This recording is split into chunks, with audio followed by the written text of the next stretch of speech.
Hello, this time on Sitrep. After exactly 10 years of strikes against IS in Iraq and Syria, the end of Operation Shader is announced. We're told it will be a transition to a new UK defence and security partnership with Iraq. So what might that look like? We'll get the thoughts of former Defence Secretary Sir Michael Fallon.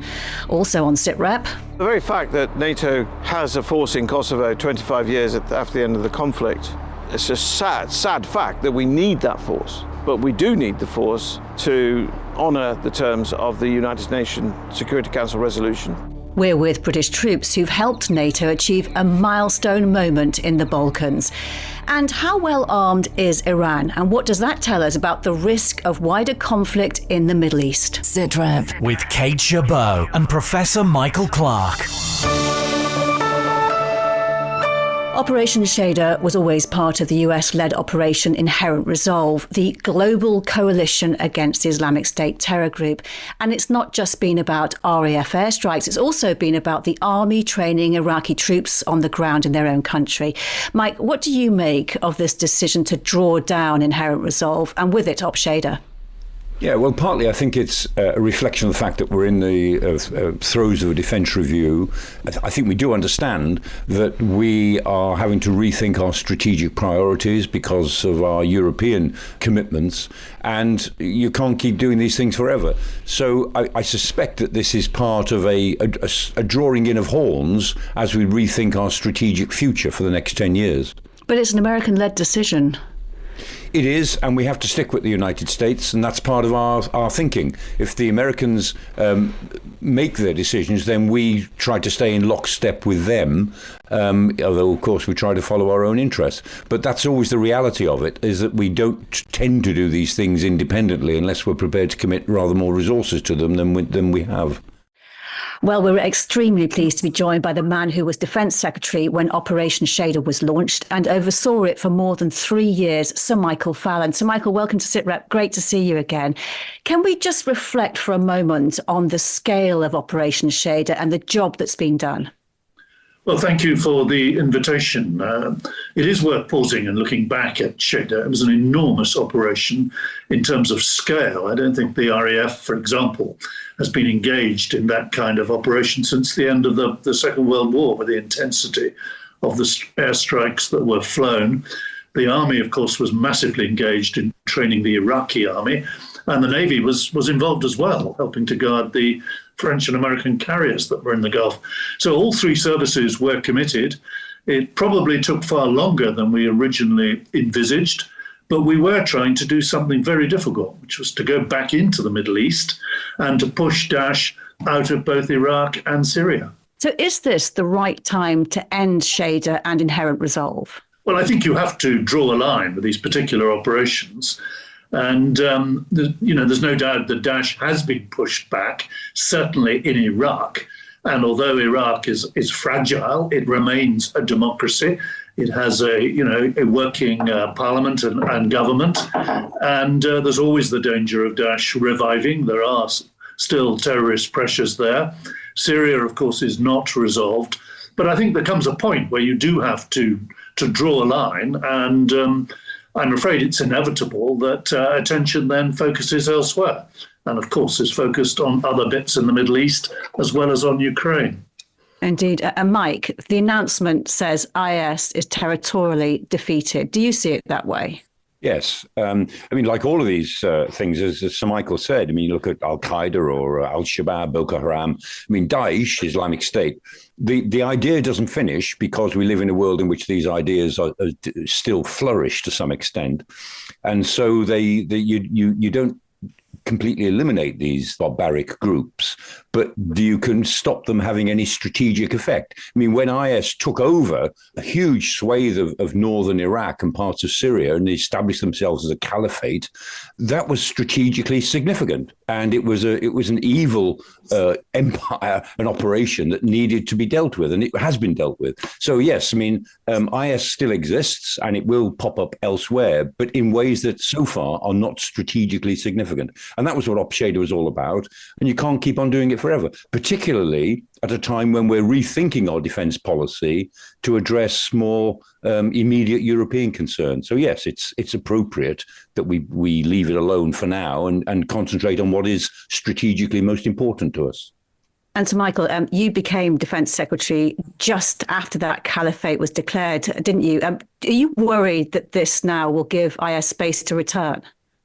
Well, they're not dead, as Michael has pointed out. They're not dead. They're still there. They're causing significant problems and challenges. I think in Africa, we've seen signs of activity right across the globe.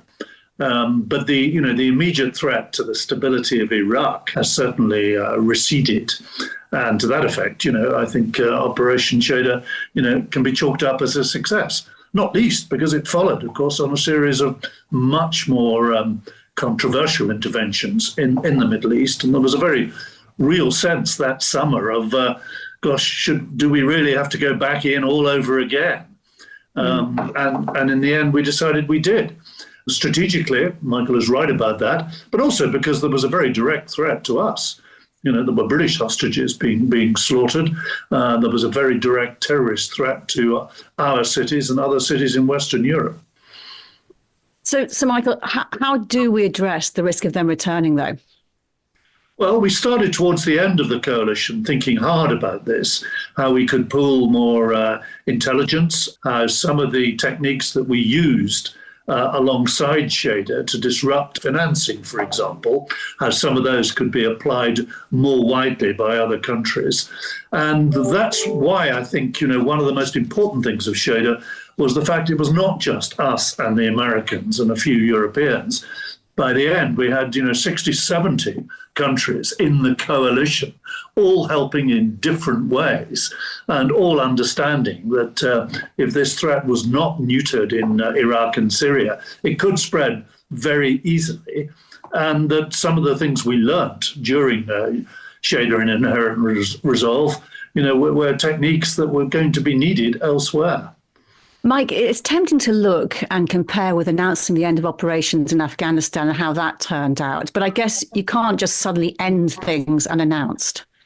No, and I mean, the Afghanistan withdrawal was not within our power to effect, really. It was driven by the United States. It was driven, first of all, by Trump's, when he was president, his deal or lack of deal to pull out. And then President Biden, I have to say, made it much worse. And we were just having to go along with what was going to happen. And I think our forces did a pretty good job in really deteriorating circumstances. And so that was a bit of a cliff edge.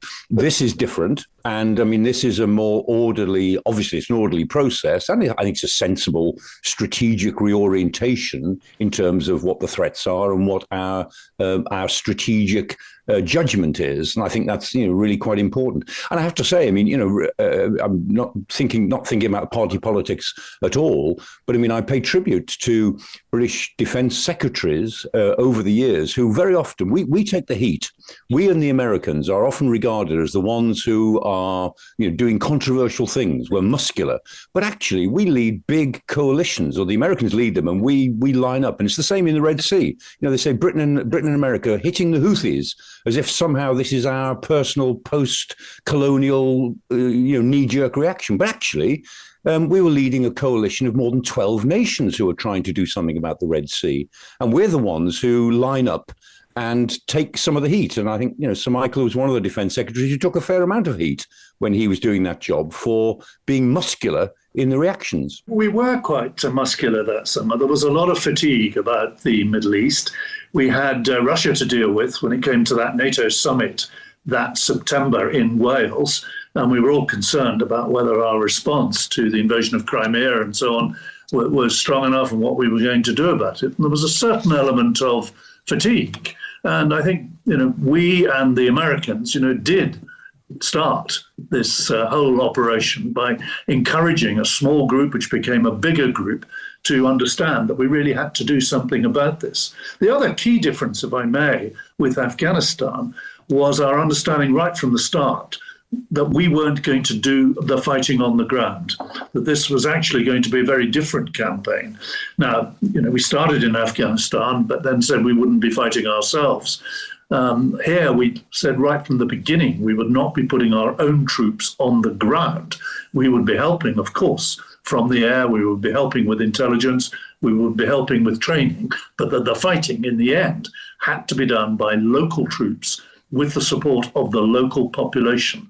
And I think that was one of the keys to the success of the operation in the end. Well, let's take a moment to look at that wider context right now. The Middle East is on the brink, according to the Prime Minister, and RAF Akrotiri in Cyprus, which has been a hub for Operation Shader. Right now, there are 700 extra personnel deployed there who are, according to the current Defence Secretary, putting plans in place to deal with potential developments in the Middle East. And it's worth remembering that RAF jets deployed on Operation Shader shot down Iranian drones targeting Israel. So, Michael, given that context, does that make it a bad time maybe for making a change like ending Op Shader, or actually exactly the right time? No, I think it is the right time. These things can't go on forever in that particular form. And the landscape certainly has changed. The danger, obviously, of the conflict spreading beyond Israel and Gaza, and the real danger from the involvement of Iran, makes this a very different kind of scenario today. But, some of the logic behind Shader actually remains. We have to protect British interests. Those troops assembling in Akrotiri, the planes that we have there, in the end, are serving a British interest, as well as helping to de-escalate the conflict and constrain Iranian drones and missiles. They are also serving a British interest. So yes, it's a different time now. But some of the lessons we learnt, and some of the usefulness of our armed forces, particularly obviously the RAF, will I'm sure be involved for some time to come there. And Mike, do you think that level of RAF air power is going to stay based in Cyprus despite the end of Shader? Yes, I'm sure it will, because Akrotiri is an extraordinarily useful base. I mean, as international security has become more delicate and as the Middle East has got more and more conflictual, so the fact that we have our two sovereign base areas in Cyprus, these are really important bases to have from an operation point of view, from an intelligence point of view, and politically as well. So, I mean, regardless of Shader, I mean, we might vary the package of air power that is kept at Akrotiri, but I'm certain that keeping air power handy at Akrotiri and keeping that base area is extremely important to us for the next few years. And I'm fairly convinced, I know nothing about what's going to happen in the Defence Review to come, but I'd be astonished if the Defence Review didn't regard Akrotiri as a pretty important base to maintain as an air power hub. Just finally, Sir Michael, a new bilateral defence and security partnership with Iraq is promised. What could and should that look like? Well, I think we have to keep, we have to keep helping Iraq in, where it actually needs help, and that, of course, is certainly counterterrorism. The Americans have reduced their presence. There are pressures, in several areas of Iraq. I go there quite frequently.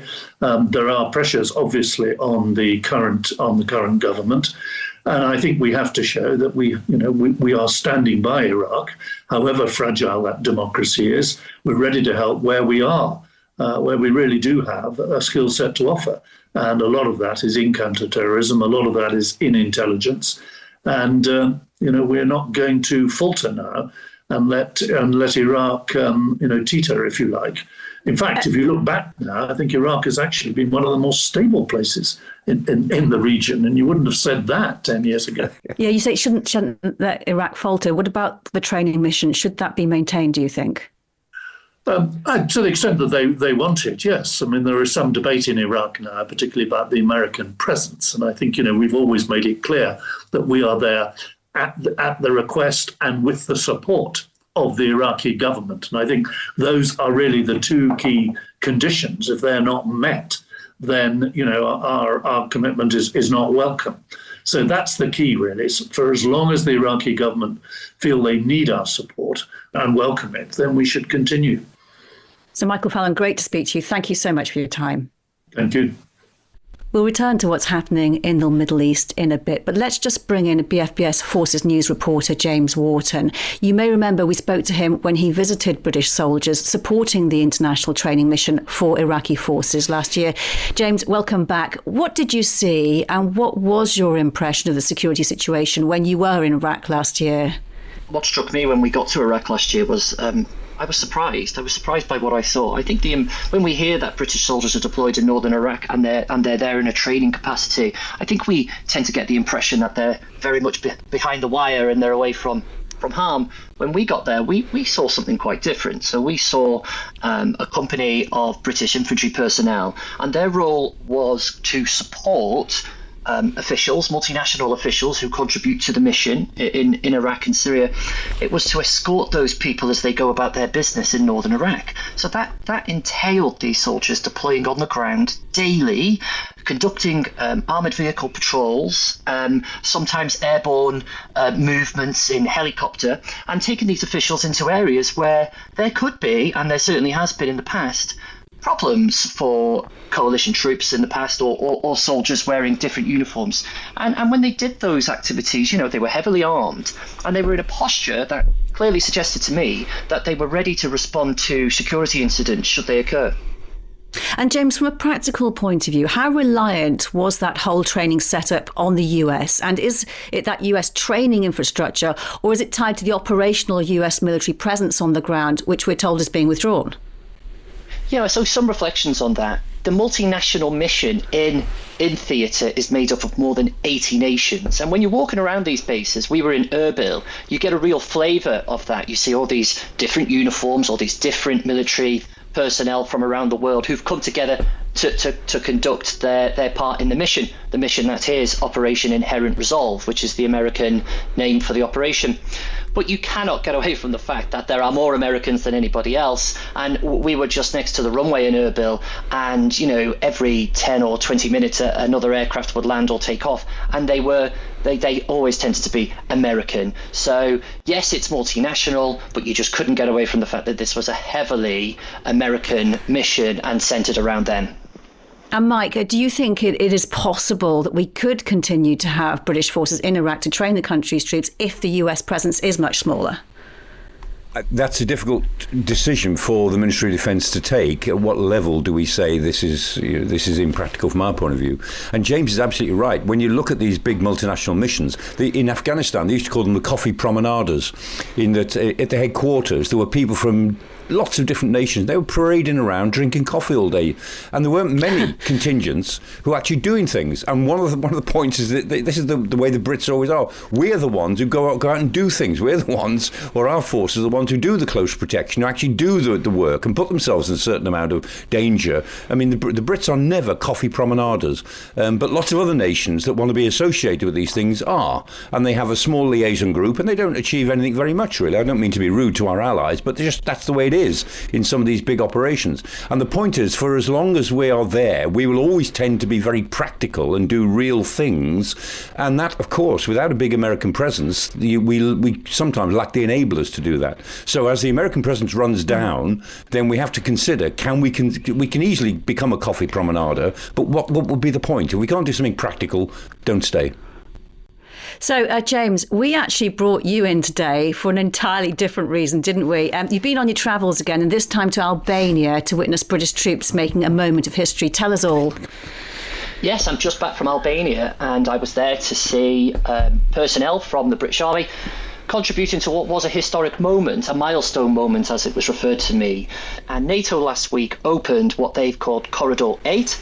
And Corridor 8 is a strategic route that will enable NATO to deploy force quickly across the Balkans region.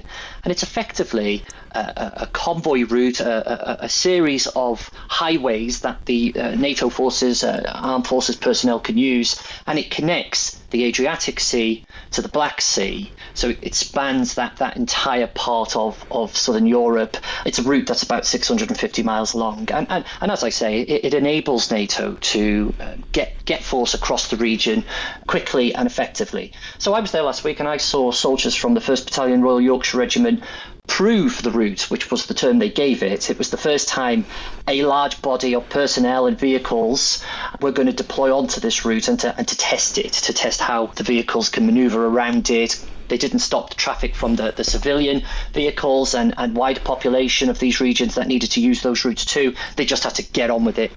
Just before the commencement of the convoy, I was chatting to personnel from 1 Royal Yorks, and a young platoon commander who was on his first deployment overseas, Lieutenant Wigley, taught me into the job and what they were about to do. So the soldiers are enjoying it. We've had a lot of lads that went out to Iraq last year, but there are a lot of new lads that are here as well. They're enjoying just being away, being in an environment they're not used to. It's unusual. Day to day is completely different. Yeah, it shows our flexibility, how we can adapt to different environments. We've just come off Wessex Storm in the UK, Salisbury Plain. The terrain here, the environment, the weather, everything's completely different. So it just shows the nature of an infantry soldier and how they adapt to overcome. Amusingly, Mr. Wigley was volunteered to talk to me by his men, which was quite interesting to observe. And as he referenced there, the other thing I was struck by with 1 Royal Yorks was that they are heavily deployed at the moment. We already talked about Iraq. That was the battalion of soldiers we went to see on the ground last year in Iraq. And as he mentioned, they've done a significant exercise earlier this year on Salisbury Plain, and now they're in the Balkans. And can I just say, Mr. Wigley, he spoke very well. Why is this new route so significant exactly? Well, I think that in the context of what's going on around the world now, what's going on in Europe, the fact that NATO can confidently say that Corridor 8 connects the Adriatic to the Black Sea, that in itself is significant and something I think is very helpful for them. But actually, 1 Royal Yorks, yes, they were doing this important road move along Corridor 8, along a significant chunk of it. But actually, when they conducted that business, they then delivered themselves into Kosovo, and 1 Royal Yorks will now remain there as the strategic reserve force for KFOR, and they will hold that important duty until spring next year. So it was all very well them conducting what was essentially an exercise along Corridor 8 to prove that it works, but there was a real world connotation to that, and it was that they deployed into Kosovo via it, and they took with them all the kit and equipment and personnel they're going to need. So before the convoy got underway and before 1 Royal York set off into Kosovo, I spoke to a former Chief of the Defence Staff, Air Chief Marshal Lord Peach. He is the Prime Minister's Special Envoy to the region, and he told me about the significance of 1 Royal Yorks deploying into Kosovo via that route. Well, the very fact that NATO has a force in Kosovo 25 years after the end of the conflict, it's a sad fact that we need that force. But we do need the force to honour the terms of the United Nations Security Council resolution, just as the European Union force remains in Bosnia and Herzegovina. The conflict in the Balkans may seem like old history to many of BFPS viewers and recipients of BFPS's services, but it's also a war that cost almost 150,000 lives. It's also a war in our lifetime, certainly in mine, and it's also a war that is all too easily remembered. And my advice as the Prime Minister's Special Envoy for the region is always to look forwards and not back. And our armed forces who are looking forwards are part of the deterrent force that NATO offers. And what about, Lord Peach, if I may, just a word on 1 Royal Yorks as they set off on this important task? It's a busy battalion. They were in Iraq last year. What does it say about UK soldiering in 2024? So the UK soldier has always been flexible, resourceful, and a team player. And this deployment via Albania and North Macedonia to Kosovo is exactly that. It demonstrates the breadth and skills and resilience of the British infantry. An infantry soldier now is asked to do many different things in many different parts of the world, and also as part of the team, in this case working with the many nations in KFOR, the Kosovo force, and of course, above all, serving the NATO deterrent posture. So again, our armed forces are busy in the world is disturbed, and we need to be present in the world to demonstrate defence and deterrence. Lord Peach is a real advocate of KFOR and the fact that the British military continues to provide personnel to it. And I think a real concern for him is that while there are a number of problems going on right now in Europe and perhaps the Middle East, the public should perhaps not forget that KFOR still exists. And Mike, 25 years of KFOR, is this NATO's longest ever mission? It's the longest ever mission out of area. In the sense, NATO has a permanent mission within its own area, and that area has grown now exponentially, almost, with 32 members instead of the original 12. But out of area, yeah, this is its longest mission. And it's even, in a way, NATO's role is even longer than that, because, think back to the end of the Cold War. 1991, the Cold War comes to an end. 1992, Yugoslavia falls apart. And NATO has been intrinsic, NATO forces, and then NATO, the organisation, has been intrinsic to trying to deal with that war. And if you look back on it historically, it has been contained. It could have been so much worse. And it was bad enough as it was. But that war originally with Croatia, Serbia, trying to attack Bosnia, that was, as it were, put it back in its box. And the two things that still need to be contained are Kosovo, the whole tension between Kosovo and Serbia, and the other one, the war that was avoided by NATO in 1995, Macedonia. Lord Robertson, Secretary General of NATO, he avoided a war because it was a war avoided. It doesn't get much coverage because it didn't happen.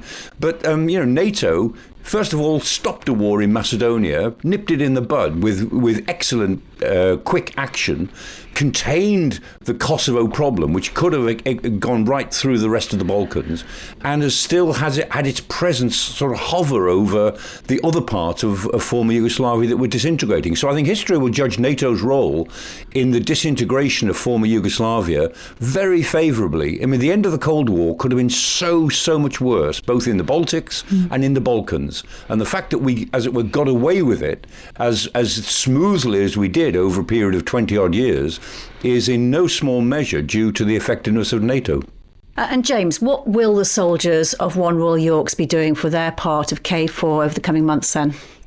They are now officially the Strategic Reserve Force for KFOR. And what that means, Kate, is that they're the backup guys. So security in Kosovo is primarily a Kosovo police concern, and what KFOR allows is for Kosovo police to call in support from the reserve force should the situation dictate. There have been times, particularly over the past 2 years, where volatile matters have emerged on the ground out there. And by NATO having the ability to have this group of professional infantry soldiers provided by the British Army, it provides that safety net should something go amiss. James, really good to talk to you. See you again soon. Thanks very much. Thank you. So let's return to what's been going on in the Middle East. Iran's mass missile attack against Israel and the push of Israeli ground forces into Lebanon have just deepened fears of an all-out regional war. Now, nobody, including us, can give you definitive answers on how likely that is, but understanding Iran's military capability could help us understand the risk. I've been talking to Matthew Saville, who's worked for Defence Intelligence, deployed on operations in the Middle East, and is now Director of Military Sciences at the defence think tank RUSI. This was a significant attack on Israel. It sounds like it was largely an attack, or wholly an attack, conducted with ballistic missiles, and between 180 to 200 of them. So that's nearly double the number of ballistic missiles that were used in the equivalent attack back in April, although that was also accompanied by a number of drones and cruise missiles. But the ballistic missiles are the most threatening because of the angle at which they attack and the speed at which they arrive. And Iran says the Fata-1 missile is hypersonic, which implies it's much harder to intercept it. It does seem almost everything Iran fired was taken out. Yes, there's a degree to which technical experts get annoyed at some of these descriptions, because almost all ballistic missiles are travelling at hypersonic speeds when they arrive at their targets. That's greater than 5 times the speed of sound. And so the interest at the moment in hypersonic missiles are in those that, if you like, can manoeuvre on the way, glide vehicles or hypersonic cruise missiles. So I think it's best to think of the Fata-1 as being another kind of more modern medium-range ballistic missile. So does Iran actually have that missile that you describe, a hypersonic one that can manoeuvre? At the moment, I don't think it has any operational hypersonic glide vehicles or the like, the kind of things that we have seen Russia develop and the Chinese developing. But the Iranians are continuing to develop their ballistic missile force. They have quite a wide variety of various different ranges and types. So do we have any idea how many missiles Iran has left, and therefore how many times it could try strikes on this scale? So I think it's difficult to know the full size, because it's got, there are over, I think at last count, there were easily more than a dozen different types of ballistic missile. There are 2 new medium-range ones that they have been developing. I think that it's in the order of thousands in their arsenal. And what about Israel's position? As its stocks for its Iron Dome and other air defences will have suffered attrition in this? Yes, so Israel uses a layered defence. So Iron Dome is the one that people know most about or have heard most about. That's actually reserved mostly for rockets and, if you like, small drones and things. Then it has something called David's Sling, which sits in the middle, and that can deal with cruise missiles and potentially other kinds of weapons. The one that it was probably using last night were the Arrow interceptors, Arrow 2 and Arrow 3. And the reason why you need different missiles is because medium-range ballistic missiles like these ones, in many cases, they actually leave the Earth's atmosphere before re-entering and then attacking their target. And so you need missiles that you can fire that intercept the incoming ballistic missiles either just inside the Earth's atmosphere or actually out in space. And there are a couple of video shots which appear to show this happening. So it has a variety of these different systems. And then the Israelis are actually trialling a laser-based system, directed energy weapon, called Iron Beam, which again, you potentially wouldn't use that against ballistic missiles, but you could use that for drones or cruise missiles. And what about Israel's stocks to keep those defences in use? And they keep those a closely guarded secret, although a significant proportion of the interceptor missiles are actually provided by or funded by the US. There is unlikely to be a concern in Israel about the rate at which they have been depleting some of those. I mean, I would say actually more so on the Iron Dome side, given the frequency of rocket and small harassing attacks that are still going on. And actually that's why some of those systems are programmed to not engage if incoming weapons, be it a rocket or a missile, is expected to hit an area that's uninhabited or has been designated low value. So even Iron Dome, it's worth remembering, it doesn't actually provide 100% coverage of the whole of Israel. It protects specified high priority areas of, concentrated urban centres, civilian areas, and important military targets. So we don't know what their stocks are, but it's that one of the things that is upmost in Israeli minds, and it's why they can't just accept repeated Iranian attacks, even if they're able to defend against them, because at a certain point their defences will be saturated by incoming projectiles. And what about the bigger picture? Were this to become a regional war, how much military capability does Iran actually have? So Iran has a lot in terms of volume, and we shouldn't underestimate that threat, but it's not particularly sophisticated or modernized, which is something the Iranians know. What they largely have is a military doctrine that is based around defence and trying to push back adversaries or threaten regional consequences in order that they don't have to essentially fight a large war. And so that is also, if you like, layered. Its proxies and partners in the region, Hezbollah, Hamas, militias in Iraq, are there to pose a threat to countries like Israel or indeed the US, such that if they were to think about attacking Iran, those proxies actually pose a threat elsewhere. For example, the Houthis in the Red Sea. Now that's looking a bit shaky at the moment. Closer to home, they have very large armed forces, and then those armed forces are duplicated by the Islamic Revolutionary Guard Corps, who are, if you like, incredibly loyal in theory, to the regime, and they provide a navy, an air force, and ground forces, but they are hugely variable in their quality. The Navy has largely specialised in, if you like, small attack craft, the ability to drop mines in the Strait of Hormuz or launch cruise missiles attacks, so pose a threat to shipping rather than try and have large ships. I mean, most of the Iranian Navy was sunk by the US back around the Iran and Iraq War in something called Operation Praying Mantis. Their air force is, largely speaking, non-existent. I mean, we're talking Cold War aircraft left over from the time of the Shah that are still flying. Honestly, things like the F-14 Tomcat or the F-4. So their defensive capability there is mostly ground-based air defences, missiles and radars, and that is a mixture of domestically produced Iranian equipment, some of which is being modernised, and then systems they've brought in from the Russians, like the S-300 air defense system, although at the moment that is the same kind of radar and ground-based missile that's being destroyed by the Ukrainians quite frequently, and is the type that the Israelis destroyed in their pinpoint retaliation back in April. So what is Iran's biggest military strength? It's largely speaking numbers. It has mass and the principle that it can threaten other people's vulnerabilities, this asymmetric approach. So that's why it's invested in a lot of cruise missiles, a lot of mines, torpedoes, various kinds, things to threaten, if you like, closing the strait and thus affect global trade. Why it's given some of those weapons to the Houthis to do the same.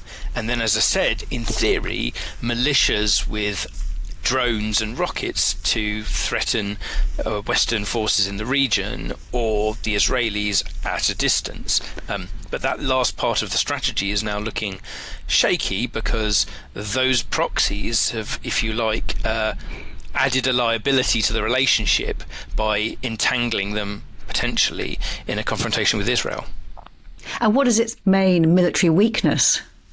I think it is the fact that, as a result of a consequence of essentially being somewhat introverted but also sanctions, Iran doesn't have access to the most modern military technologies and capabilities, and it doesn't actually get a lot of that from its international relationships with others. So the S-300s that actually we spend a lot of time in the West being worried about the Iranians receiving aren't that modern in terms of air defences.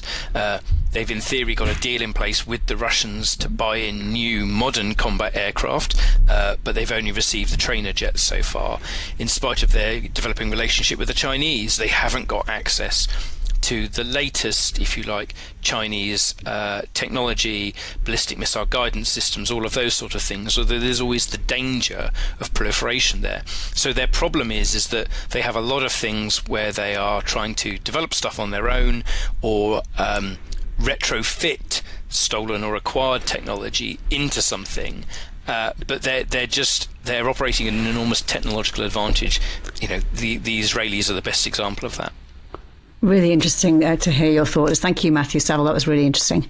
My pleasure.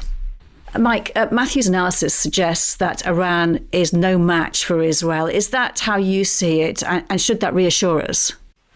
Yes, I mean, I'm sure he's right, but we're looking at two very different countries here. I mean, Israel is small and very well armed and very modern in its approach to its defence. Iran is a very big country. It's not so well armed. It's got the IRGC, but the IRGC are not as big as a force as they are on paper. They can't deploy a force quite so effectively. And if we were looking at a straight war between Israel and Iran, it would mainly be an air war, with the Iranians also trying to stimulate instability across the Middle East using all the methods available to them in order to put more pressure on Israel. So I think if we look at the match, as it were, the military match between Israel and Iran, they'd both be fighting two different sorts of war. Israel will probably be fighting an air war against Iran, and Iran will be trying to fight a more subversive war against Israel. That's not particularly reassuring. And if this were to escalate into a regional war, what's its footprint going to be? Well, I think the footprint would be largely an air and missile war. We're not thinking about ground forces here, but it is plausible that IRGC capabilities would be deployed in bigger numbers into other parts of the Middle East. Would the Israelis take them on directly? Probably not. That they would deal with that or try to deal with it with air power and with missiles. So I think it would be a very dangerous war, and the danger of spillover elsewhere would be pretty big. People worry about how large are the IRGC. I mean, they take up about a third of all of the wealth of Iran, of the budget. They are very well financed, and to a degree they have some control over what the state does. How many fighting troops could they really deploy? Well, it's probably somewhere between 30 and 50,000. It's certainly not a couple of 100,000. The properly trained and properly equipped and properly organised groups are relatively small, but nevertheless they could have a significant effect if they were deployed in units somewhere else in the Middle East, as they have done in the past in Iraq or in Syria. They can make a difference, and that's probably what we would see if there was a regional war. Would be chaotic. It wouldn't be a battlefront between two nations. It would be a series of chaotic situations that would affect 4 or 5 different countries in the Middle East, all of which will be acting against Western interests, and if they can, against Israel. And Mike, Iran's ballistic missiles could be seen streaking through the sky from British military bases in Cyprus. You can see that in numerous videos online. It must feel uncomfortably close. Yes, it does. As Sir Michael Fallon was saying earlier in the programme, we have interests in the Middle East, legitimate interests, and the security in the Middle East is deteriorating quite quickly. And so, yes, I think it must be pretty uncomfortable sitting in Cyprus and seeing this missile war take shape. And I think we're probably going to see more of that in the future. I'm sure we'll be talking about this more. Mike, good to see you. Thank you so much. And thanks to all of our guests today. We'll be back with another Sitrep next Thursday. In the meantime, you can stay up to date with all the latest defence news on our website, forcesnews.com. For now, though, from me, Kate Gerbeau, thank you for joining us. Bye-bye.